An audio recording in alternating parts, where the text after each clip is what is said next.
नमस्कार, I am audible. सुनाई दे रही है मेरी आवाज?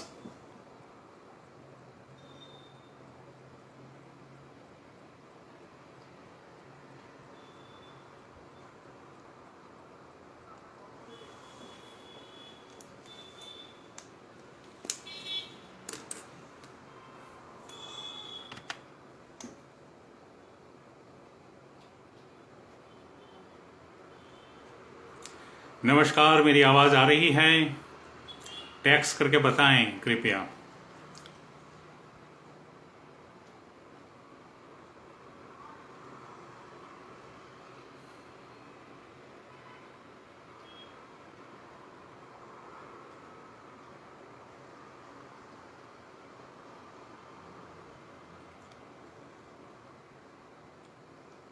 थैंक यू उदित भाई, रोहित भाई। 2 मिनट में शुरू करते हैं हम अपनी बात।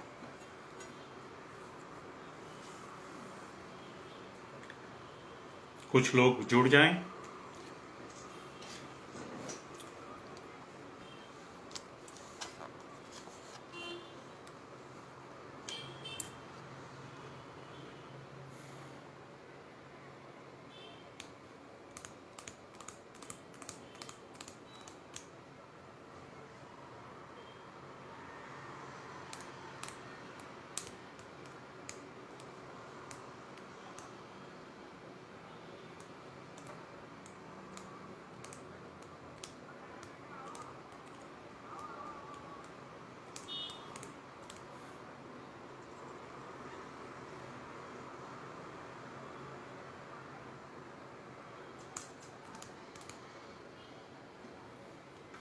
रोहित जी, आप बताइएगा जब शुरू करना हो तब।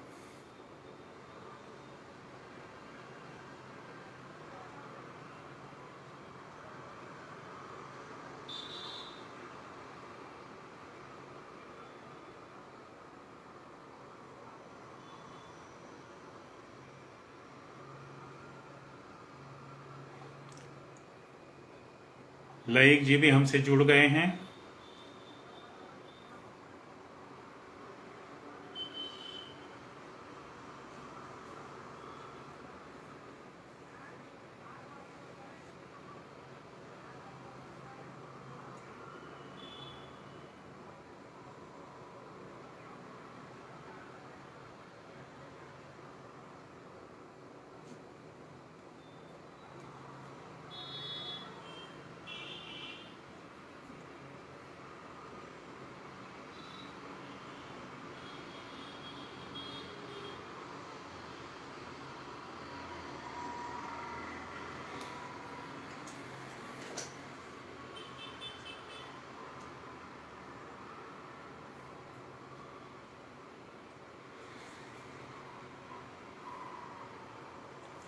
जी सर, शुरू करते हैं। मैं कनु पटेल, वल्लभ विद्यानगर, गुजरात से आप सबको नमस्कार करता हूं। आज लोक कला मंडल उदयपुर की तरफ से भारतीय लोक नाट्यों पर इस वेबिनार में मुझे गुजरात का लोकनाट्य भवाई पर बोलना है। इसके लिए मैं लईक हुसैन जी का बहुत बहुत आभार करता हूं कि मुझे इस बात के लिए आमंत्रित किया। और साथ ही मेरी बात कहने से पहले एक भारतीय लोक कला मंडल की ओर से एक सूचना है। वो सूचना ये है कि 25 नवंबर को जो कल कार्यक्रम प्रसारित हुआ था मधु आचार्य जी का बीकानेर से रम्मत पर, वो तकनीकी कारणों पूरा नहीं हो पाया था। तो वो कार्यक्रम 28 नवंबर को शाम को इसी समय फिर से प्रस्तुत किया जाएगा। तो सबको निवेदन है कि 28 को फिर से मधु आचार्य जी का कार्यक्रम देखने के लिए और सुनने के लिए फिर से जुड़े। तो ये सूचना थी। अब हम बात करते हैं भवाई की, गुजरात का लोक नाट्य भवाई। भवाई से मेरा संबंध तो जन्म से ही है, या यूं कहा जाए कि जन्म से पहले से है। यूं कहूं तो कोई अतिशयोक्ति नहीं होगी, क्योंकि मेरे पिताजी भवाई के कलाकार थे। उत्तर गुजरात में विसनगर में अंबिका माई मंडल करके एक भवाई का मंडल था, जिसमें अलग अलग जाति और ज्ञाति के कलाकार एक साथ भवाई करते थे। इस मंडल का उद्देश्य, भवाई करने का उद्देश्य जो था वो केवल मनोरंजन के लिए नहीं था, और ना या खेल या तमाशे के लिए ये लोग भवाई करते थे। उनका जो इस मंडल का उद्देश्य था कि भवाई को एक अनुष्ठानिक रूप में या धार्मिक मान्यता के रूप में ये मंडल चैत्री पूर्णिमा के अवसर पर अंबाजी के चाचर चौक में 3 दिन तक भवाई करता था। उनके लिए भवाई का एक स्वरूप था, और वो उसे कहते थे जातर। जातर, जातर का अर्थ है जो अपनी जात यानी स्वयं को इस भव सागर से तैरा कर मोक्ष दिलाए। बचपन से ही मुझे इस तरह मेरे पिताजी के साथ अनेक बार अंबाजी, बहुचराजी और ऊंझा में जातर प्रस्तुत की हुई मैंने देखी है, और जब होली पे हमेशा से ये जातर हमारे घर के आंगन में विसनगर में खेली जाती है, तो सालों साल से वो मैं देखता आ रहा हूं, और बचपन में मैंने उसमें हिस्सा भी लिया है। तो ये पूरी रात भर ये जातर चलती थी। वैसे इस भवाई की उत्पत्ति की कथा भी बड़ी रोचक है। 14वीं सदी में सिद्धपुर और ऊंझा में ये शुरू हुआ। उस वक्त सूबे का राज्य था। उस सूबा ने ऊंझा के हेमाड़ा पटेल की लड़की गंगा को उसके सिपाहियों ने उठा लिया था। वो सूबा ब्राह्मणों की बहुत इज्जत करता था, आदर करता था। तो हेमाड़ा पटेल के जो ब्राह्मण थे, गौर थे, उनका नाम था असाई ठाकर। वो हेमाड़ा पटेल असाई ठाकर के पास जाकर विनती करते हैं कि ऐसे सिपाही मेरी पुत्री गंगा को उठाकर ले गए हैं, तो आप ही कुछ कीजिए। तो असाई ठाकर सिद्धपुर जाकर दरबार में विनती करते हैं कि मेरी पुत्री को गलती से ये लोग उठाकर ले आए हैं। तो सूबेदार कहते हैं कि ठीक है, आप ले जाओ, हम तो आप लोगों की बहुत इज्जत करते हैं।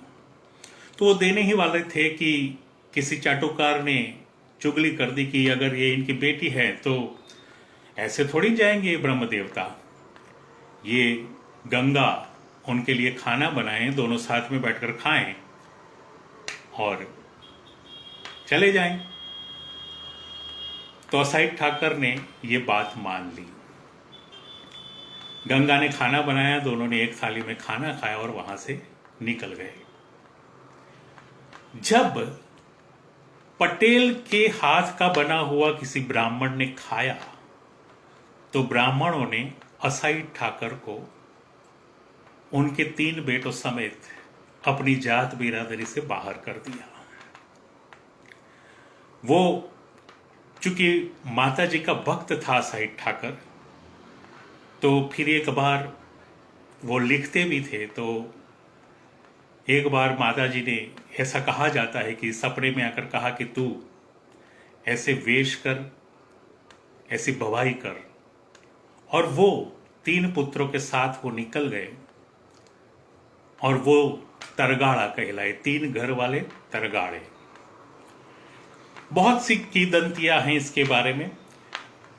हालांकि असाहित्य ठाकर ने 360 बेस लिखे भवाई के। भवाई, ये 3 अक्षर का नाम, ये जो 3 अक्षरों से जो नाम बना है, शब्द बना है, इसका अर्थ विद्वान लोग जो करते हैं बहुत अच्छा है। भव की वही, अर्थात भव यानी जीवन, जीवन का जो लेखा जोखा है वो भवाई है। जिंदगी का जो हिसाब किताब है, कर्मों का जो आईना है, भव की वही जीवन की समस्त गतिविधियों को वो छू लेता है। वैसे तो ये लोकनाट्य गुजरात का है, किंतु राजस्थान के मारवाड़ और मध्य प्रदेश के मालवा अंचल तक इसकी सीमाएं फैली हुई हैं, क्योंकि पहले उत्तर गुजरात का अनर्थ प्रदेश 14वीं शताब्दी के आसपास का एक ही कहलाता था।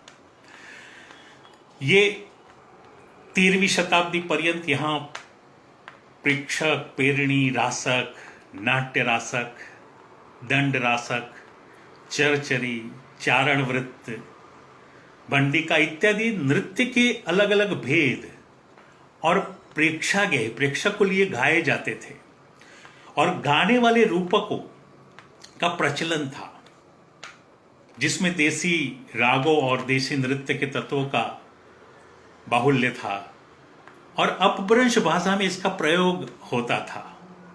13वीं शताब्दी में सिद्धपुर, जैसे कि मैंने कहा कि वहां से ये भवाई का जन्म हुआ। उत्तर गुजरात के इस गांव के कथाकार असाई ठाकर ने इसका देशीकरण किया। वो जो रागों में गाई जाने वाली चीजें थी, गर्मियां थी, गान थे,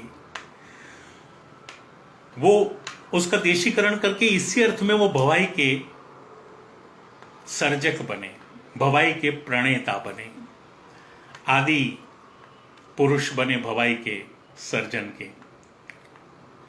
भवाई का प्रारंभिक स्वरूप जो है वो इन गेय स्वरूपों से ही जन्मा, और असाई ठाकर ने इसका संवर्धन और सम्मार्जन करके 360 भेस लिखे। भवाई शब्द तो अगर देखें तो भवाई से भी अधिक प्राचीन है। वो 13वीं शताब्दी में जैन स्तवनों के ग्रंथ साव्य धम्मा दोहा में भवाई शब्द का प्रयोग प्रेक्षणीय, देखने लायक के अर्थ में हुआ है। जिस तरह प्रेक्षणीय पेखणु प्रयोगवाचक है, उसी तरह भवाई शब्द भी प्रयोग का अर्थ इंगित करता है। भवाई प्रस्तुत करने वाले यानी कि उनको भवाया कहा जाता है।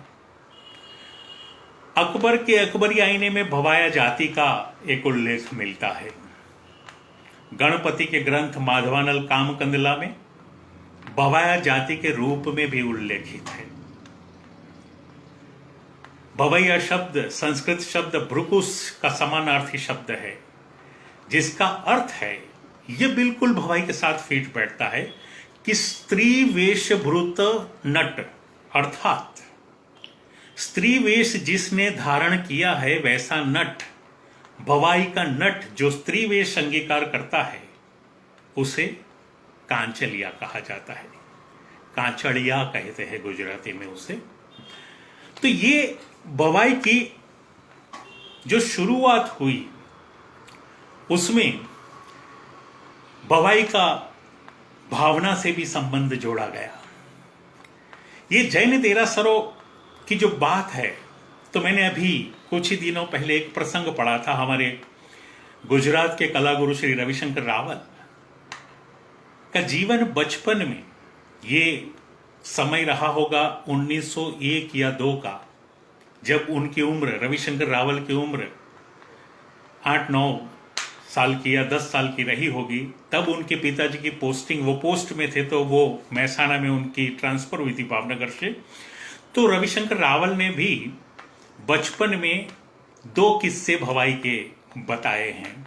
उसमें से एक जैन देरासरों में उनके जो स्कूल में सहाध्यायी थे, वो जैन देरासर में वेश किया करते थे, तो उन वेशों का भी उल्लेख उन्होंने किया है। और दूसरा जो मेरी बात से बिल्कुल ताल्लुक करता है, वो बात उन्होंने कही है कि वो जब बचपन में वहां थे, तब भावनगर से उनके चाचा, जो मन्नत से उनका बेटा पैदा हुआ था, तो उनकी मान्यता मानने के लिए अंबाजी में वो जातर करवाने गए थे।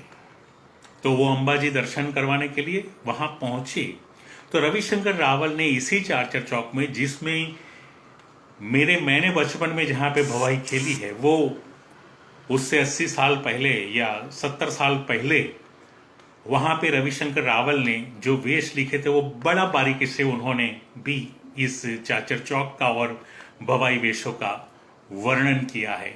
जैसे कि वो कहते हैं कि जैन देरासर में वो गए तो उनके 2 सहाध्यायी जो थे, तो वो प्रांगण में जैन स्तवनों का गान करते थे और उन्होंने बड़े मुकुट वुकुट पहन के वो नाचते थे।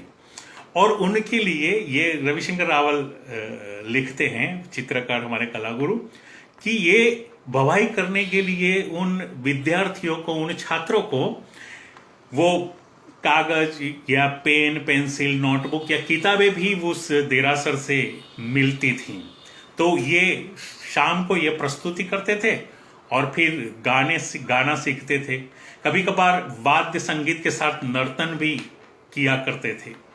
ये सारी जो क्रियाएं थी वो धार्मिक क्रियाएं थी, और इसीलिए वो उसको भावना कहते थे कि मेरी भावना ये है, मेरी मानता ये है। भवाई के प्राचीन ग्रंथों में भावन शब्द भी मिलता है, जैसे संगीत का भावन, गान का भावन, अभिनय का भावन, दृश्य का भावन। मांडन नायक जो असाहित के ही पुत्र थे, उनके द्वारा रचित वेश में मांडन नायक कहते हैं कि भावन जोड़ियां रे, मांडन नायक के भावन जोड़ियां रे। भवाई के मंच की आराध्य देवी है अंबाजी।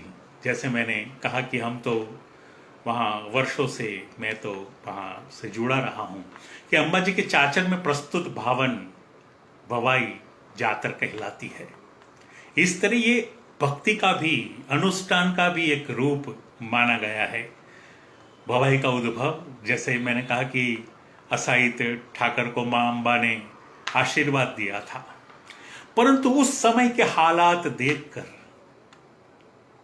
जो ये अंबाजी के मंदिर में हुआ स्तवन या भवाई या भावन,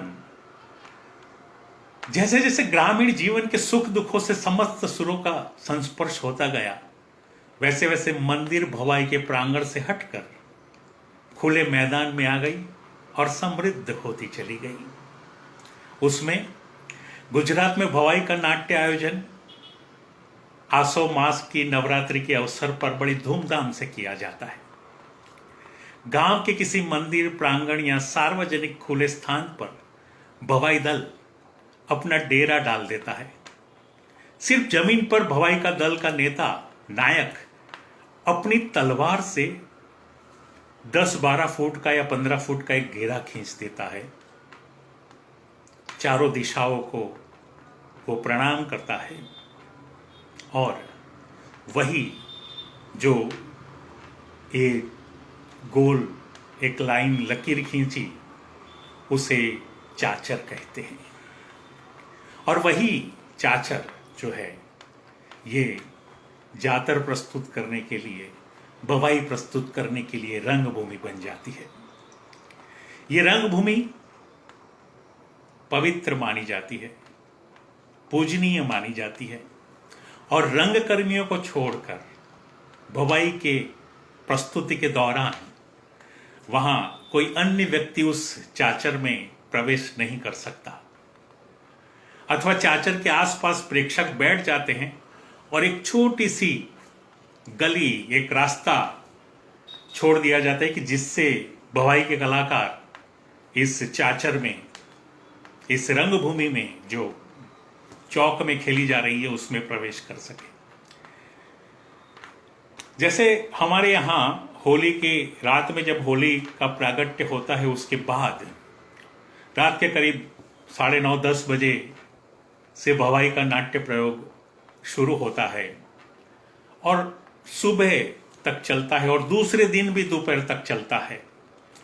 न कोई उसमें दृश्य बंद होता है, न कोई सेट होता है, न कोई प्रकाश योजना होती है, न कोई ठाठ माठ होता है, न कोई ऐसी चमत्कृत कहने वाली कोई चीजें नहीं होती। सीधा सादा मुक्ताकाशी मंच पर सबसे पहले भूंगल और ढोलक तबले बजते हैं। गीत द्वारा, नृत्य द्वारा, व्यंगोक्ति से भरपूर हास्य रस प्रधान कथानक द्वारा लोक अवस्था का सरल अनुकरण भवाई की विशेषता है। उस जमाने में तो प्रेक्टोमैक्स भी न था। गांव का जो नाई होता था वो हाथ में मशाल लिए खड़ा रहता था और अंधेरी रात में तारों भरे आकाश के नीचे मशाल की इस रोशनी में मानव जीवन की संवेदनाएं सजीव हो उठती थी। मानव जीवन की सामाजिक समस्याएं हो, संवेदनाएं हैं, इन सबको असाहित ने अपने शब्दों में वाचा दी थी, अपने शब्दों में कहा है। रामदेव के स्वांग में वे कहते हैं कि पाखाजी उभा प्रेम सु खाजी मन मोड़, तालगर टोड़े मड़ो भूंगड़िया बेजोड़। भूंगल वाले दो होते हैं, प्लस माइनस, हकारात्मक नकारात्मक। उसकी टीस, उसको सीख कहते हैं। जब वो बोलती हैं भूंगल, तब नट का प्रवेश करना हो तो जहां पे वो तैयार हो रहे वहां तक उसकी आवाज पहुंचती है। भूंगल जो है वो भवाई का एक अनूठा वाद्य है। बिना भूंगल के भवाई संभव नहीं है। एक रात में 8 से 10 या उससे भी ज्यादा वेश किए जाते थे। ये वेश 15 मिनट से लेकर 1 घंटे तक के होते थे। वेशभूषा के साथ भवाई के नट इसकी प्रस्तुति करते थे। वेश प्रवेश का अर्थ इंगित नहीं करता, वो समुचे नाट्य का प्रयास होता है। वेश प्रवेश जिसे आमणु कहते हैं। वेश का सीधा साधा अर्थ है कि जैसे हम कॉस्ट्यूम पहनते हैं, मेकअप करते हैं, स्वांग रचना। एक व्यक्ति अन्य का वेश धारण करके जो प्रस्तुत कर रहे हैं उसको वेश कहते हैं। इसलिए वेशभूषा भी शब्द है। उसमें से फिर हमारे यहां बहरूपी शब्द का भी एक प्रयोग होता है। बहरूपी भी एक वेश है। झंडा जुलण न होते हुए भी, जैसे पात्र, जो भी हम पात्र करते हैं, जिसका भी स्वांग हम करते हैं, उसको भवाई में वेश कहते हैं। कि मैंने जूठन का वेश किया, मैंने जश्मा का वेश किया, मैंने पताई रावल का वेश किया, ऐसे मैंने रामदेव पीर का वेश किया, मैंने राजा भरतरी का वेश किया। ऐसे बहुत सारे वेश कहलाते हैं जो छोटी छोटी नाटिकाओं के रूप में वहां पे प्रस्तुत होते हैं।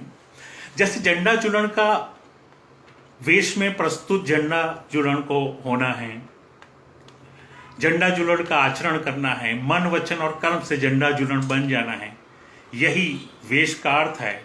और इसी अर्थ में समस्त नाट्य का पर्याय भी, जैसे संस्कृत में कहा गया है कि अवस्थानुकृति वेशम, ये कहना अधिक उचित होगा। जैसे वेश के 3 प्रकार के ये भवाई में वेश प्रयोग होते हैं, जिसमें सामाजिक वेश है, पौराणिक वेश है और ऐतिहासिक वेश है। सामाजिक वेशों में यदि हम देखें तो जैसे जूठन का वेश है, छेल बटाऊ का वेश है, कजोड़ा का वेश है, एक बहुत ही प्रसिद्ध वेश हुआ करता था। भक्तानी और साधु का एक वेश है, मियाँ बीवी का वेश है, झंडा वणझारा का वेश है, बजाणिया का वेश है, दर्जी का वेश है और सराणिया का वेश है। हमारे यहाँ जब आंगन में जब बवाई होती थी तो सराणिया का जो वेश है वो दूसरे दिन दोपहर में रावण का प्रवेश जब होता था उससे पहले सुबह में सराणिया का वेश किया जाता था। पौराणिक वेश में यदि हम देखें तो शंकर और भिलड़ी का जो वेश है बहुत प्रसिद्ध, जब पार्वती ने भिलड़ी का अवतार लिया था। और ये उसका भी एक गाना भी है कि जेटला पीपड़ना पान महादेव जी एटला दिवसे हमें आवशू। तो ये गान भी उसमें आते थे। ताड़का का वेश है, राम लक्ष्मण का है, महादेव पार्वती है, वामन बलि है, कान गोपी का है, रामदेव पीर ऐतिहासिक में आते हैं, जसमा ओडन ऐतिहासिक में आते हैं, राठौड़ सूरो राठौड़, वीर मांगड़ा वाड़ो, राजा भरथरी, ये सारे वेश बहुत ही फिर 360 वेश असाहित ने लिखे थे।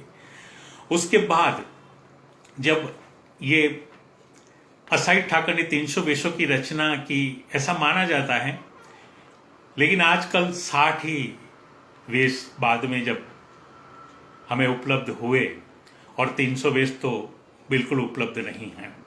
प्रारंभ में जब ये भवाई शुरू होती है तो माता जी की स्तुति करके गणेश जी का आवणु होता है, दुंदाड़ो दुख भंजनो सदाए बाळे वेश, ऐसा गान करके गणपति का प्रवेश होता है। सरस्वती की स्तुति की जाती है, जागो मारा देवता जब गाया जाता है। यही भवाई का जब पूर्व रंग गणपति का प्रवेश से ही माना जाता है। तो ये जब गणपति प्रवेश करते हैं तो ये भवाई का पूर्व रंग है। देव स्तुति के बाद गुरु और नायक, जो भवाई का मुखिया जो है वो नायक को नमस्कार कर भवाई के कलाकार निर्धारित वेश जो तय किए वो वेश प्रस्तुत करते, जिसमें हमारे आसपास के सामाजिक और पारिवारिक जीवन की कई विद्रूपताएं विभिन्न चरित्रों के माध्यम से प्रस्तुत की जाती हैं, जिनसे उत्पन्न हास्य व्यंग द्वारा जनता का मनोरंजन होता है और एक स्वस्थ सामाजिक जागरूकता की भावना भी पैदा होती है। वेश की प्रस्तुति में बीच बीच में पूर्व वृत्तांत देने हेतु या पात्रों के कथोपकथन के रूप में कहीं कहीं गद्य का प्रयोग होता है। फिर भी कथा परिचय, पात्र परिचय और कथोपकथन में मुख्य रूप से गायकी का, कवित का उपयोग किया जाता है, पद्य का उपयोग किया जाता है। पुरुष पात्रों द्वारा जो गाई जाने वाली चीजें हैं और स्त्री पात्र द्वारा विलंबित लययुक्त में छंद में गान होता है। जैसी जरूरत होती है उस तरह से माठ, परज, सोहनी, देश, सोरठ, प्रभात, असावरी, कालिंगड़ो, सपैया और हींच का प्रयोग होता है। ये जो और इसके उपरांत गान में, कवित में भजन, दोहा, गरबा, गरबी, सामी आदि विभिन्न संगीत रचनाओं का भी भरपूर लाभ उठाया जाता है। भवाई में राजा से लेकर रंगला तक के पात्र नर्तन करते हुए प्रवेश करते हैं। ये नृत्य भी एक विशिष्ट प्रकार का होता है। पात्र का स्वभाव, उसकी जात पात आदि का अपने आप परिचय मिल जाए, ऐसे नृत्य का प्रयोग पात्र प्रवेश एवं पात्र प्रस्थान के लिए जब प्रवेश करता है पात्र उस समय होता है। जैसे जूठन का जब प्रवेश होता है तो वो गाया जाता है कि सायों का पंथ दोहेला रे बाबा, सायों का पंथ दोहेला रे बाबा। तो ये जो जूठन का जो प्रवेश है नाच करते हुए, और उसकी स्टेपिंग भी जब कलाकार गीत गाकर नर्तन करते हैं, ढोलक, पखवाज, सारंगी और बुंगल वादक अपना योगदान देकर संगीत की स्वर लहरियों को, जनमानस को आकर्षित करते हैं। और बड़ा उस वक्त जो एक टोटल थिएटर प्रकट होता है। जैसे मैंने कहा कि बुंगल जो है वो भवाई का विशिष्ट वाद्य है। बुंगल पात्रों के प्रवेश के लिए और प्रस्थान के लिए वो क्लाइमैक्स बनाता है। इसलिए विशिष्ट ध्वनि प्रभाव ये बुंगल जो है टा टा टा टा टा टा टा टा टा टा टा टा टा टा टा, ये बुंगल की स्वर ध्वनियां इस लहरी से होती हैं।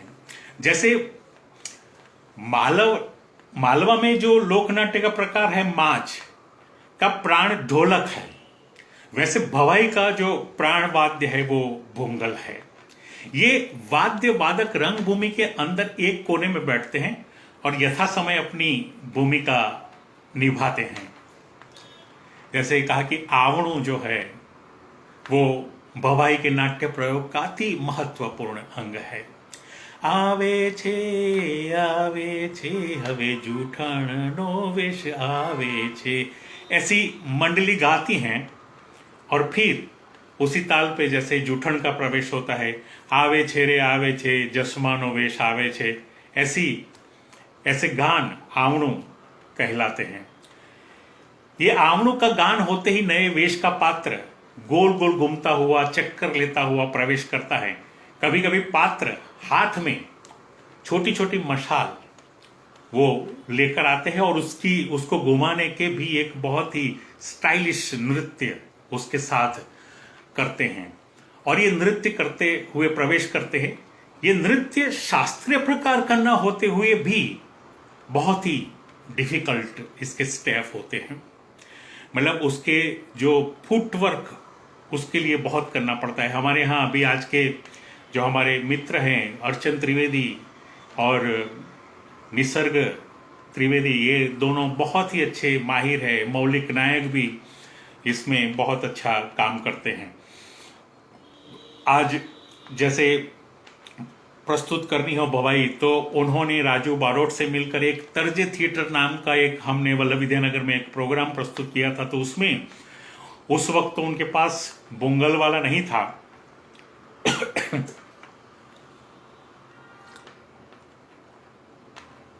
लेकिन वो बुंगल एक लंबा वाद्य होता है। जो लोग नहीं जानते उनके लिए मैं बता दूं कि एक लंबी जैसे मुंह से हवा से बजती हुई एक तुरई की तरह, लेकिन तुरई जैसे वो होती है, लेकिन ये सीधा सा पतला सा एक वाद्य है।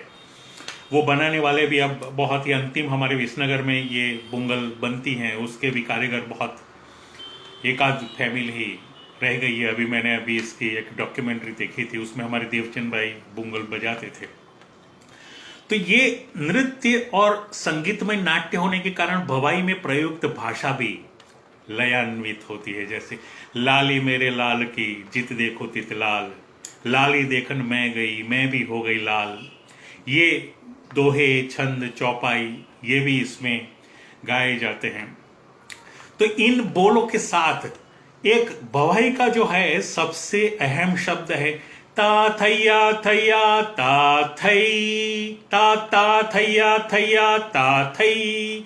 ये इसके जो आवर्तन होते हैं और उसके साथ बुंगल का ताल बैठता है और बुंगल का वादन होता है। वेश की विषय वस्तु के अनुरूप कलाकारों की वेशभूषा और रंग सज्जा होती है। भवाई के स्त्री और पुरुष कलाकारों की वेशभूषा विभिन्न चमकीले भड़कीले एकदम अट्रैक्टिव चटकीले रंगों वाली होती है। कहीं कहीं इतनी कृत्रिम भी हो जाती है कि जैसे जूठन की दाढ़ी लगी हुई है तो बिल्कुल नकली ही दाढ़ी लगेगी। मियाँ जी के मुख पर रंग और रेखाओं का लेपन होता है जो आपको सर्कस के जॉकर की तरह ये दिखती है। जैसे यहाँ पे वाइट लाइन कर दी, यहाँ पे वाइट लाइन, कभी कभी तो पूरा मुंह भी सफेद करके जैसे माइम में हम करते हैं तो फिर लाल से ऊपर लाइन कर देते हैं। पुरुष पात्रों को नकली दाढ़ी और मूछे, स्त्री पात्रों के वक्ष और बाल आदि का उपयोग रंग सज्जा का एक अभिन्न अंग है। मैंने देखा है कि खास करके स्त्री पात्र जो घाघरा पहनते हैं, मैंने देखा है अपने घर में, मेरे घर में जब वो रहते थे तो वो घाघरा का वजन ही कम से कम 15-20 किलो होता था। हम 2 बच्चे 3 लड़के उठाते थे तब, लेकिन ये जब पुरुष पात्र ये करते थे तब वो इतनी घेर वाला घाघरा वो होता था, इसके कारण वो ज्यादा वजनदार होता था। तो वो जब घूमते थे ताथैया थैया करके, तो ये पूरी फरकड़ी जो उसकी लगती थी, इससे एक बहुत ही नृत्य का प्रभाव उत्पन्न होता था। भवाई के दल में तकरीबन 30 कलाकार होते हैं। इसमें वेश गौर, वेशाचार्य, भास, बगन, काचड़ियो। वैसे देखा जाए तो 5 पुरुष पात्र, 5 बजाने वाले, 5 काचड़िया, नायक, वादक इत्यादि। भवाई की मंडली को पेड़ू भी कहते हैं। हमारे यहाँ जो भवाई मंडल थी उसमें हमारे उनके जो नायक थे, वो मैं उनको नतमस्तक नमन करके याद करूंगा तो शिवा भा हम कहते थे। शिवा भाई उनका नाम था। बहुत ही आध्यात्मिक दृष्टि से, और हमारे चाचा साकलचंद काका के घर पर सब लोग इकट्ठा होके वो सारी चीज़ें तैयार करते थे। तो ये पूरी मंडली, जब जैसे होली के 2 दिन पहले से ये लोग आते थे। कभी कभी इसकी प्रैक्टिस की जरूरत नहीं थी, लेकिन क्या है कि आराधना करने के लिए शाम को, मतलब जब वेश नहीं है तब कुछ गान और कुछ मानताएं, वैसे थोड़ा जुलूस निकाल कर थोड़ा घूमना इत्यादि, मंदिर तक जाना इत्यादि, ये कार्यक्रम रहता था इस प्रस्तुति से पहले। तो भवाई दल का मुखिया जो है वो नायक कहलाता है, और स्त्री वेशभूषा धारण करने वाला, जैसे कहा कि काचड़िया कहलाता है। ये नाचने और गाने में बहुत ही पारंगत होता है। भवाई का हास्य अभिनेता को रंगलो कहते हैं।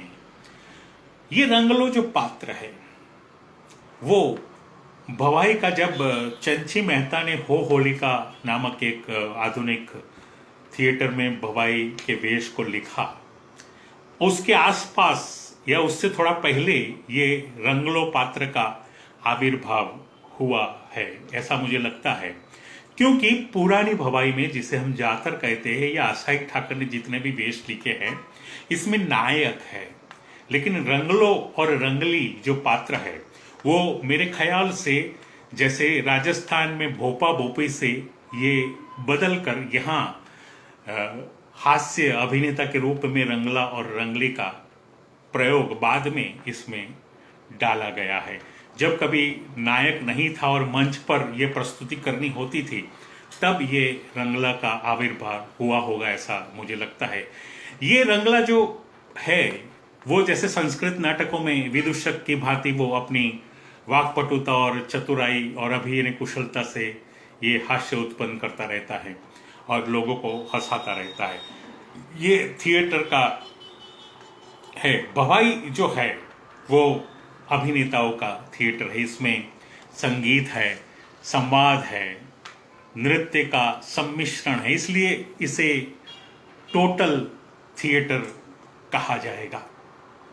नट का प्रेक्षकों के से सीधा संपर्क भवाई की विशेषता रही है कि जैसे कोई भी, जैसे बीच बीच में मैं कहूं कि हम जब भवाई प्रस्तुत करते हैं तो जैसे राजा पताई और महाकाली का वेश चल रहा है, तो जैसे पताई तो अपनी भूमिका में राजा बनकर घूमते थे, गाना होता था, और फिर दूसरे की एंट्री होती थी, दूसरे पात्र की, तो पताई बाजू के घर वाले को कहते भी थे कि भाई कुर्सी लाओ, तो वो अपनी प्लास्टिक की कुर्सी या लोहे की कुर्सी उनको देता था और उस पर पताई राजा बैठ जाते थे। तो ये भी एक एलिनेशन की जो बात है वो भवाई में सातत्यपूर्ण चलती रहती है कि बीच बीच में जो नए नुस्खे हैं, नई सामाजिक समस्याएं हैं, वो भी उसमें कही जाती थी। तो नए प्रसंग, नई बातें कि जैसे कहा जाता है कि हमारे यहाँ नायक और वो जूठन के बीच में जब संवाद होता है तो वो एक जैसे है कि वो कहता है कि मगना खेतर में माड़ो नहीं, मूंग का खेत जो होता है उसमें माला जो उसकी रक्षा करने के लिए जो किसान बनाता है, तो कहते हैं कि मगना खेतर में माड़ो नहीं ने कुंवारा ने साड़ो नहीं। तो वो नायक कहता है कि इसमें आपने क्या नई बात कही, तो मग के खेतर में माला बना के क्या करेंगे, वो तो छोटे छोटे पौधे होते हैं। और जब भी कोई कमार आदमी है तो उसका साला कैसे हो सकता है। तो ऐसी बीच बीच में जो ये बहुत ही हास्य उत्पन्न करने वाली बातें होती रहती है। तो ये जो जब भी प्रस्तुतियां होती है तो उसमें नए नए एलिमेंट्स भी उसमें, ये जो नट है और अभिनेता है और चुटकी जो है और उसका जो संवाद होता है, तो उसमें ये सारी चीजें इस दौरान डाली। जैसे ब्राह्मण का वेश होता है या चाचा भतीजे का या मामा भांजा का वेश होता है। मामा भांजे में भी बहुत ही वो है कि वो जब कहीं से वो सीधा सामान लेके आते हैं और स्नान करके खाना बनाते हैं, तो अब लड्डू बनते हैं 5। अब ये दोनों तो ब्राह्मण हैं, तो अब 5 लड्डू बने हैं, तो ये लोग तो लड्डू तोड़कर तो खाते नहीं है। तो अब समस्या ये आती है कि 2 लड्डू कौन खाए और 3 लड्डू कौन खाए।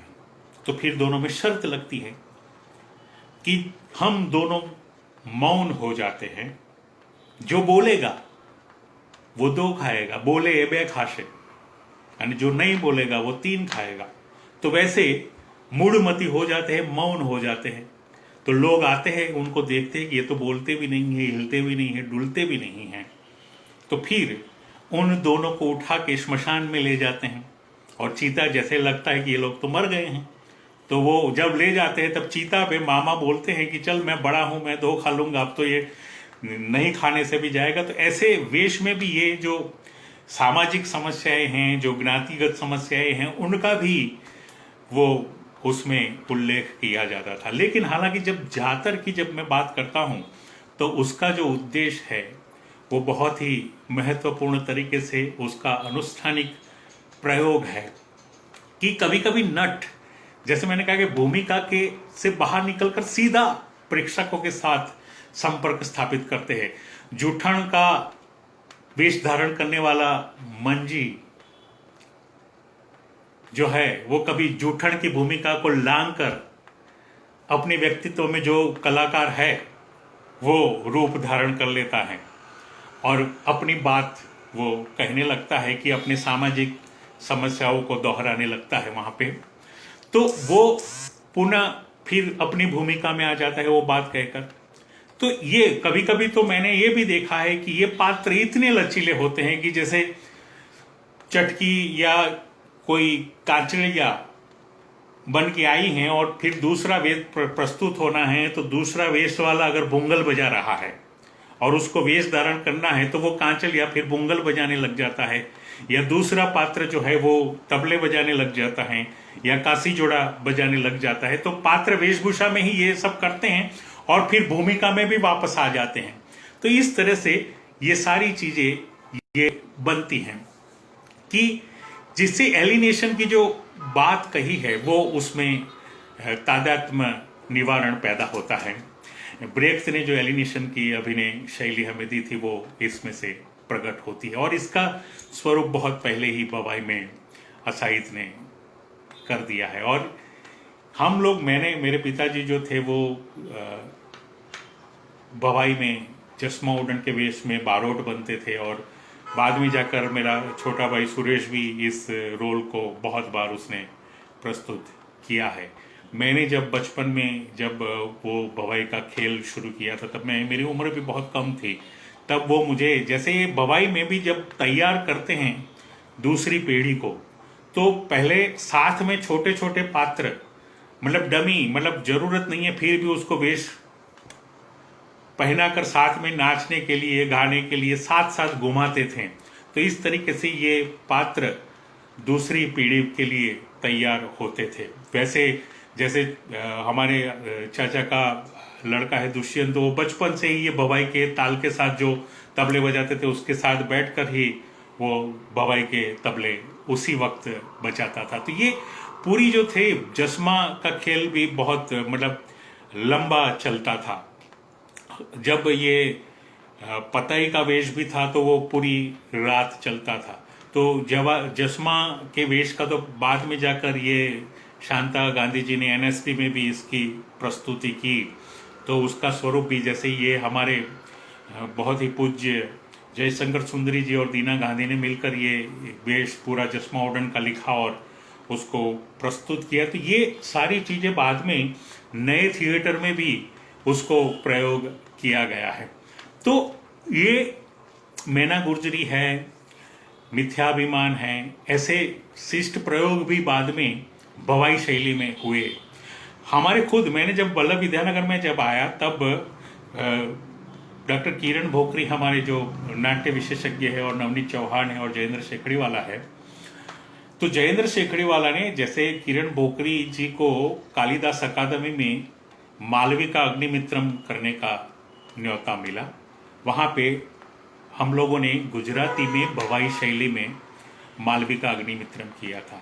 तो पूरे संस्कृत मालविका अग्निमित्रम को डॉक्टर जयेंद्र शेखड़ीवाला ने पूरा भवाई शैली में उसको ढाला था ये, और उसका जो प्रयोग हमने किया था बहुत अच्छी तरीके से, क्योंकि उसमें संस्कृत निष्ठ चीजें भी थी और पूरी शैली जो थी वो भवाई में थी। जो वो मालविका का अभिनय हमारी बहुत ही अच्छी अभिनेत्री जो है देवांगी ने किया था, मैं उसमें अग्निमित्रम कर रहा था और हमारा एक मित्र है स्वर्गस्थ त्रिकम लहरी, वो विदूषक का रोल करता था और उसमें रंगला रंगली का पात्र भी हमने डाला था कहानी को आगे बढ़ाने के लिए। तो ये कालिदास अकादमी के रंगमंच पे हमने मालविका अग्निमित्रम गुजराती में, गुजराती भाषा में, भवाई शैली में और संस्कृत निष्ठ प्रयोग इसका किया था कि उसका जो दृश्य बंद है उसमें एक गाना जो मुझे आज भी याद है कि जयेंद्र भाई ने बहुत ही अच्छा उसमें गाना लिखा था, आम्र वृक्ष छू अने तू छे कोई प्रेम लता, आम्र वृक्ष छू अने। ये जब अग्निमित्र मालविका को यहां पहली बार देखता है तब ये गाना गाता है कि आम्र वृक्ष छू हूं अने तुझे कोई प्रेम लता, शाने डर लागे तूने मुझे आलिंगता, आम्र वृक्ष छू हूं अने तुझे कोई प्रेम लता। ये बहुत ही अच्छे गाने, दोहे, छंद, चौपाई, ये सारी चीजें जयेंद्र भाई ने लिख के ये बहुत ही अच्छी प्रस्तुति, निर्देशन किरण भोकरी और नवनीत जी ने किया था और बहुत ही अच्छी तरह से वहाँ हमने प्रस्तुत किया था। तो ये भवाई की जो मैंने बातें की, जो मुझे जितना याद था और जिस तरीके से मैंने कहा, और बहुत सारी बातें कही भी जा सकती है लेकिन एक सीमित समय की व्यवस्था होती हैं। तो मैं जानता हूं कि मैं एक बार फिर से भारतीय लोक कला मंडल का बहुत बहुत आभारी हूं, डॉक्टर लईक हुसैन जी का आभारी हूं कि मुझे गुजरात का लोक नाट्य भवाई पर बोलने के लिए आमंत्रित किया। मैं आभारी हूं हमारे विद्वत जनों का जिनसे मुझे सीख मिली। मैं आभारी हूं महेश चंबकलाल शाह जी का कि जिनकी लेखनी से मुझे ये भवाई के मिले। मैं हूँ आभारी काकड़िया साहब का कि जिनका भवाई का ये किताब है उससे मुझे सारी चीज़ें जानने को मिली। और मैं सबसे ज़्यादा आभारी हूँ मेरी उस परंपरा का, मेरी वो जातर की परंपरा का, अंबाजी अंबिका माई मंडल का और हमारे चौरे का, हमारे चौक का, हमारे चाचर चौक का प्रणाम कर कर मैं आपसे विदा लेता हूँ, आपसे धन्यवाद करता हूँ, बार बार आभार करता हूँ। Thank you very much, thank you very much, आभार।